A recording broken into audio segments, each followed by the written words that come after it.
And welcome everybody to another edition of the GSMC Football Podcast, brought to you by the GSMC Sports Network. I am your host, Kenneth Gruenfelder, and as always, it's great to have you guys here on this Football Friday. We have a lot to talk about on today's show. We got a actually doubleheader today. We got the Football Podcast till 12 p.m. Eastern Time, and then a half hour later, I will be streaming the Baseball Podcast. We'll recap the World Series and talk about some other stuff as well.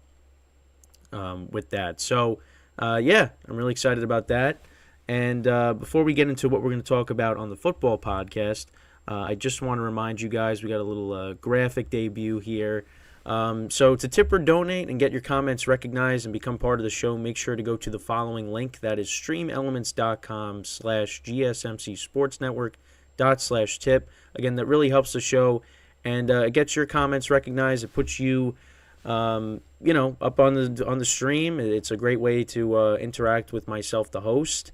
So again, the following link is streamelements.com/gsmcsportsnetwork./tip, and it's also on the ticker on the bottom of the screen there of the show segment. So let's get right into what we are going to discuss today. So we'll start off the show. We'll recap last night's game between the Steelers and the Titans. The Steelers getting the win 20-16, so that gets Week 9 started off. Then we will preview all of the games for this weekend. In the second part of the show, we'll actually touch upon the Bills and the Bengals, because I know I've touched on the Dolphins and the Chiefs game and the Eagles and the Cowboys games during the week.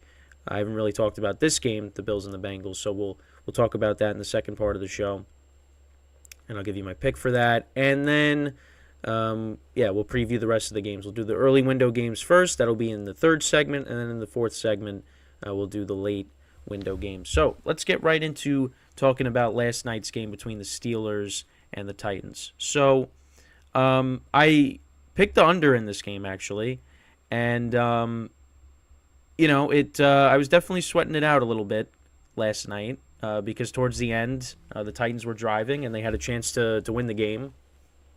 And the under ended up hitting. I took it at 37, so it literally just hit. And I had the Steelers' money line as well. And that didn't look good at points during the game.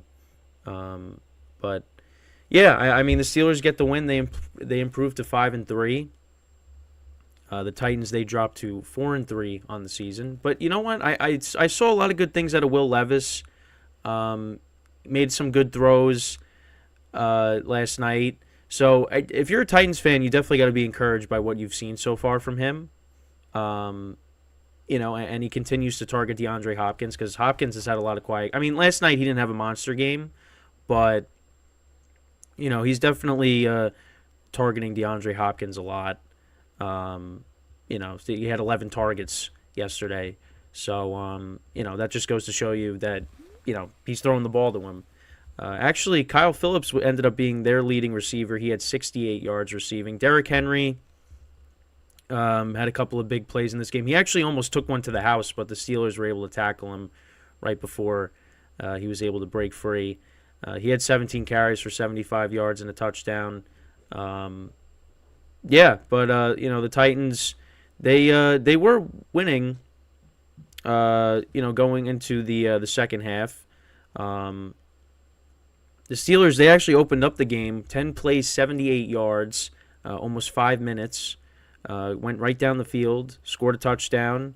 Najee Harris from 10 yards out.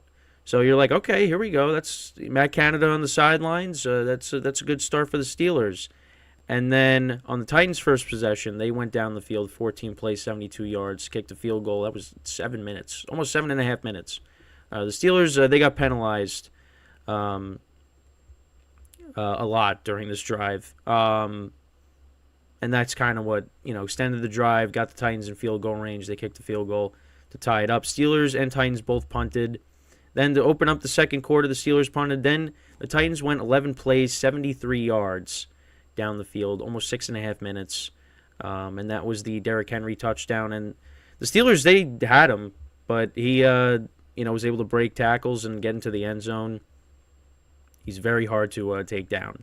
And then the Steelers on their possession, They went 10 plays, 65 yards. They got a field goal. And I was surprised. Like, there wasn't that much time left in the first half, but the Titans were able to go down the field. Will Levis made a couple of nice throws to Kyle Phillips for 24 yards and 21 yards. And Nick Folk was able to kick the field goal to put them ahead 13-10 at the half. Then the Titans punted. Steelers kicked a field goal to tie the game. They went 15 plays, 75 yards, 8 minutes. 8-minute drive to tie the game. Then the Titans on their next possession, they kicked a field goal. That was almost 5.5 minutes. So it was 16-13 going into the fourth quarter. Titans punted.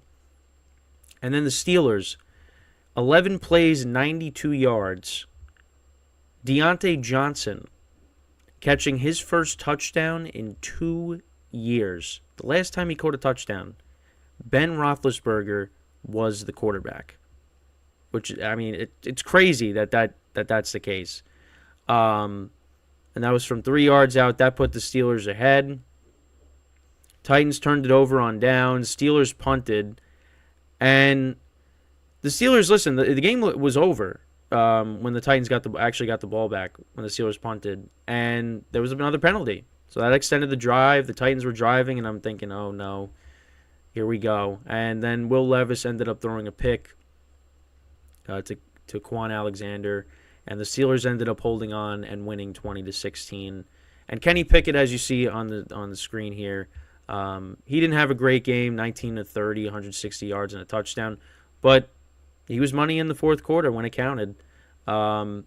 It's weird. He has CBS Sports posted this on their Instagram. So over the last 2 seasons, this is the most go-ahead passing touchdowns in the final 5 minutes. Last 2 seasons. Kenny Pickett has 4. And then Josh Allen has 3. I mean, for some reason in the fourth quarter, like, he goes off. And, it didn't look great at certain points during the game, but Steelers were able to hold on, get the win. Deontay Johnson catching his first touchdown in 2 years. I think the Steelers got stuff to clean up with the penalties, but a win is a win. Also, a scary situation late in the game. Will Levis threw a pass to Treylon Burks down the sideline, and he ended up getting badly injured on the play. He got taken off on a stretcher into an ambulance, and you never like to see that. I think it was a shoulder injury because he really slammed against the ground. He actually almost caught the pass too, but that was a scary situation. And you never like to see that when you have the the ambulance on the field. But he gave the thumbs up, so that's always a good sign. But yeah, hitting his head and his shoulder too. I mean, it was brutal to see that. You never want to see that, but like I said, he did give the thumbs up, so at least we have that. But that was a scary situation for the Titans, a young receiver, that second-year wide receiver. But yeah, so that was the other thing that happened in the game. Forgot to mention that, but yeah. So the Steelers pick up the win. They move to 5-3, and the Titans. I mean, again, you got to like what you see out of Will Levis. Obviously, his offensive line wasn't doing him some favors last night. Steelers got to clean up the penalties because they extended drives for the Titans, and that could have been the reason they lost last night. They could have very easily lost, but that was not the case. So, yeah, I mean, the Steelers, look, the offense still needs some work, and you also had George Pickens, who you thought caught a touchdown, but his second foot going down touched the out of bounds. It was out of bounds when he caught it, so that costed the Steelers some points there. But I mean, the game kind of went as I expected. It was a low-scoring game, but again, I was impressed with some of the throws that Will Levis made, and I think going forward, I mean, yeah, he threw the pick at the end, but they didn't have a lot of time, so obviously he was trying to get something. But there were a lot of good throws that he made. The ones to Phillips along the sidelines. He's got a big arm. And, I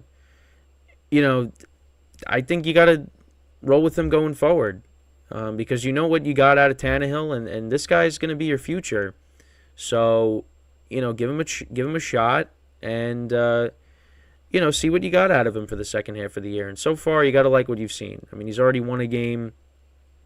Obviously, last night you're going up against a good defense in Pittsburgh, but you gotta like what you've seen. You gotta like what you've seen out of him so far. Kenny Pickett, there's definitely some concern there because he until the fourth quarter he really didn't look that good. So but hey, the Steelers keep winning games, and as long as they do that, they're going to be in the thick of it. Towards the end of the season. But, that got us started off with Week 9. I'll look at the other stats besides Kenny Pickett and Will Levis. I did go over the Titans side. So let's see. For the Steelers, George Pickens really didn't do anything last night. He did. He thought he caught the touchdown, but he ended up being out of bounds. Jaylen Warren had a very good game. His best game as a pro. 11 carries, 88 yards. Najee Harris had 69 yards rushing and a touchdown. So, and Jaylen Warren, I feel like he's definitely a more explosive runner than Najee Harris is.